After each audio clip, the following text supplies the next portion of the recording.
Hey y'all, Bridget Chandler, Athens State University, here for a brief overview of Module 4 for CE 620 Teaching and Training.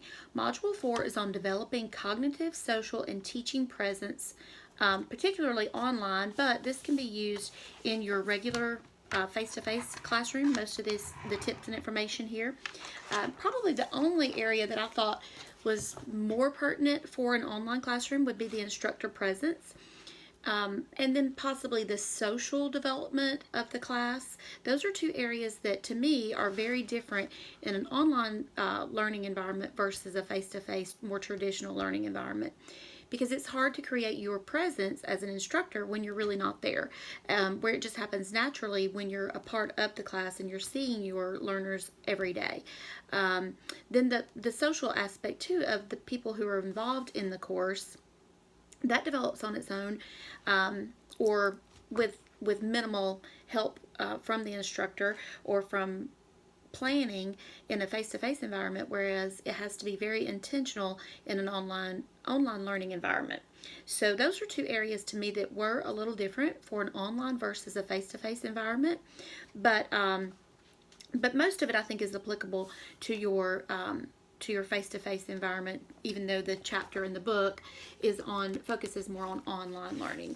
And I don't know how much each of you have the opportunity to do online or distance type information or sharing with your classes, but with the flipped classroom model, which has been around for a long time now, but to me in technical education, that is the perfect thing that we could be using, is that flipped model where we could do a lot of theory online through different delivery methods, and then do more hands-on practice when you actually have your students with you. So there's just all kinds of thoughts that start coming out when I start thinking about this particular module.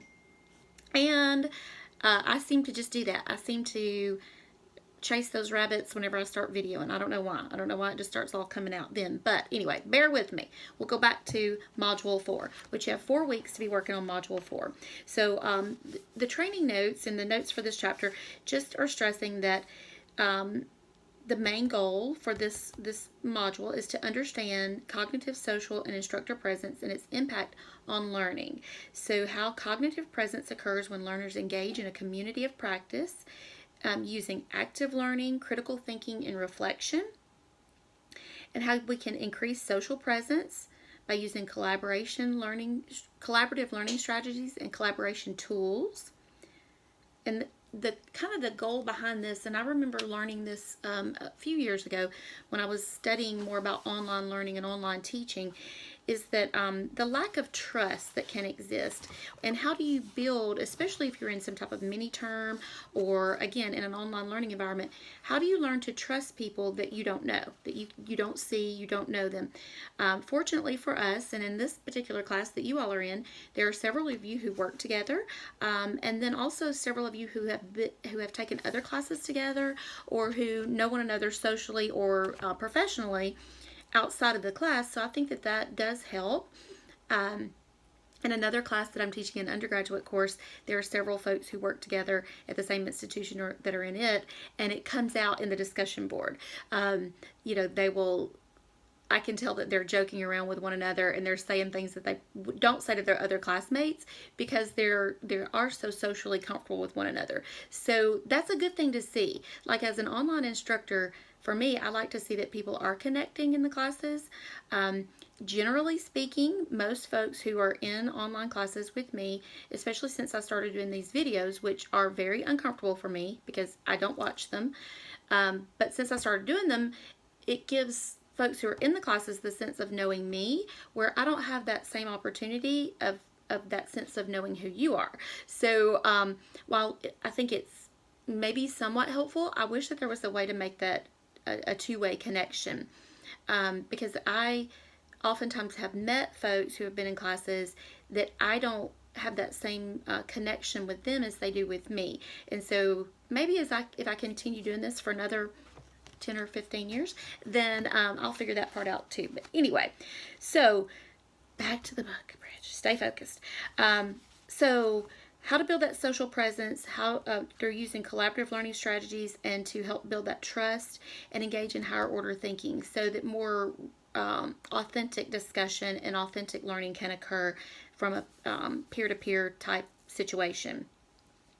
And then finally, the importance of instructor presence to encourage discussion and provide feedback and help learners successfully engage in learning.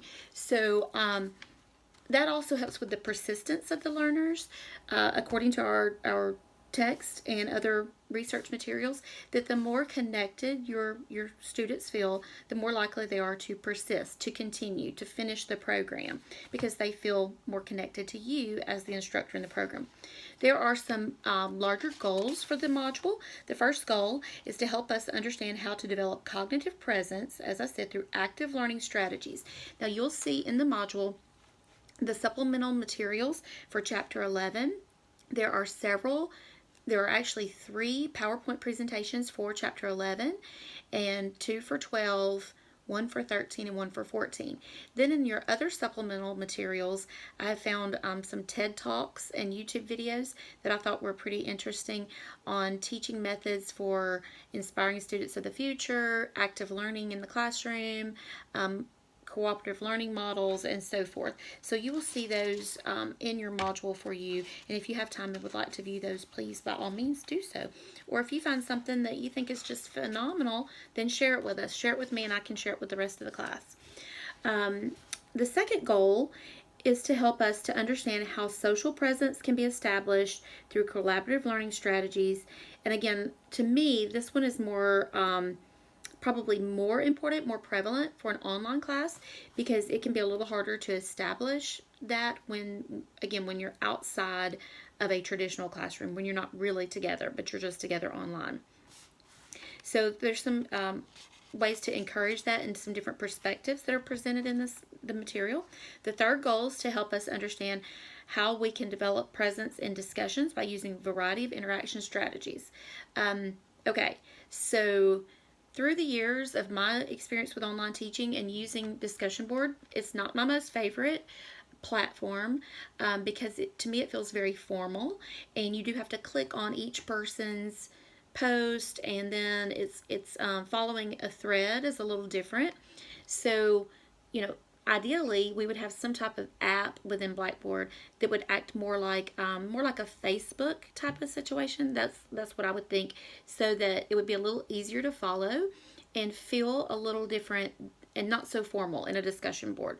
However, what we're working with is the discussion board that's provided in Blackboard, and so to try to ask the types of questions or prompts in the discussion board that will actually allow you room to talk. Like, that's the other piece that can be a little bit more difficult, because the prompt needs to be specific enough to get the information you're looking for to come out amongst the discussion, but at the same time, this should be led by you guys, and so like the discussion should take the direction of what you want to discuss about.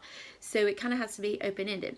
And then, as an instructor who likes to talk, as you can tell, it's hard for me not to, and I've kind of like gone back and forth with this through the years, not to interject my thoughts and ideas too much. Not to always say, oh, well, I was thinking of it this way, or why are you not thinking this, or why didn't someone say this, or whatever it may be. Whatever thought you're having as the instructor, how not to let that overcrowd the discussion that's going on with the people who are actually in the learning environment with you. So those are some kind of like, how do you balance that? And so hopefully the text will help with that too.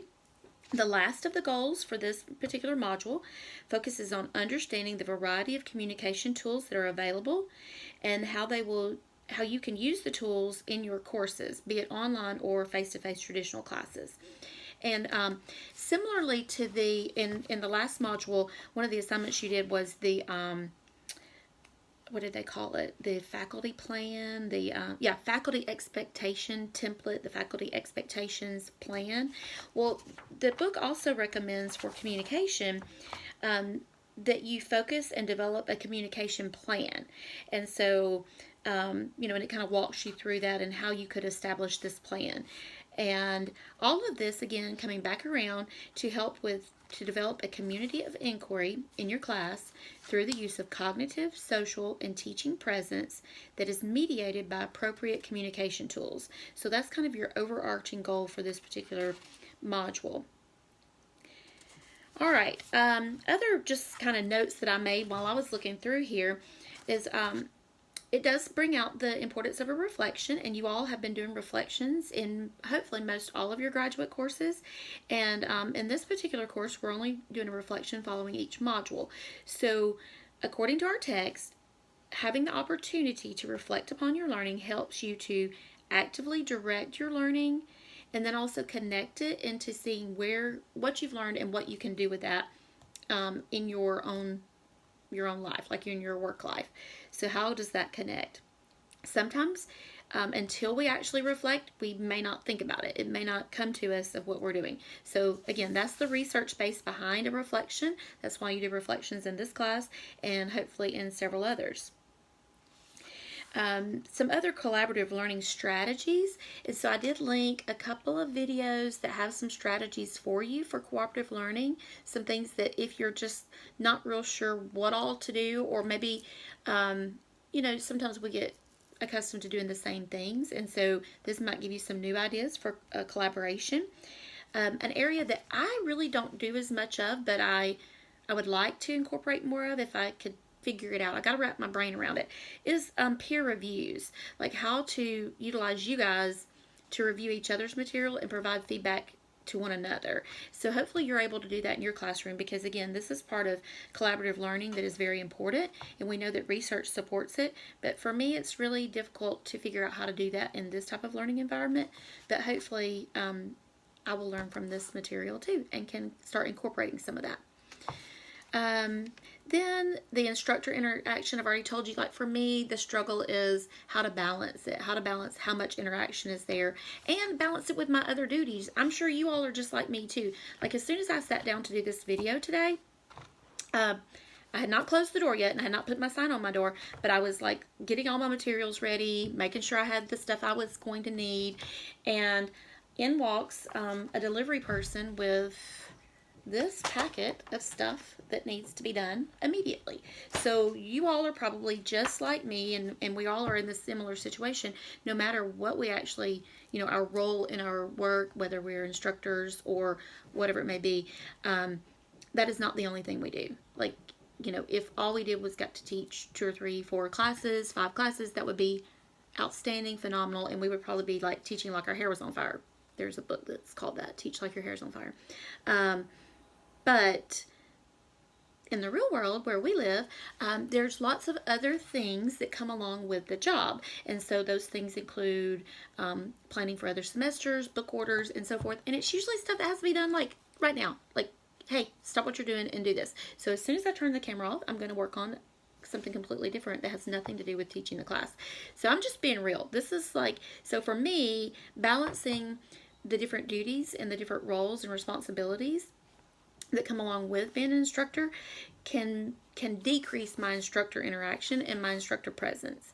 I know we talk about this here at our institution, and I don't know if you all spend very much time thinking or talking about this, but how oftentimes while instruction is our main, like I was hired to be a professor, an instructor, that while that is what our title and what we're hired to do, that it seems that can be placed on the back burner, and that could be one of the duties of the job that doesn't get as much attention or as much focus, or we're not allowed, as much time, I guess, allotted to it. So anyway, that's just balance. That's just learning to balance, I guess. So I need help with that, and so I'm going to be working on that. So other strategies to assess performance and interactions to help. These are things that we need to assess performance as instructors, and to help with interactions to help learners become more self-directed. So the more we can increase the knowledge and self-direction of our learners, then the more they can help themselves and help each other. All right, then chapter 14 finally talks about the different communication tools that can help you with your presence, building your community, and supporting knowledge construction. And that's where the plan comes in. All right, that wraps up Module 4. You've got 4 weeks to work on it. You've got lots of supplemental materials. Don't be overwhelmed by that. Don't feel like that any of those things are required, including this video. But those are there for you should you want to see more. So the only thing that's absolutely required is the reading of the text, the completing of the discussion, and the assignments. And that's it. Y'all have a wonderful, wonderful week. Bye.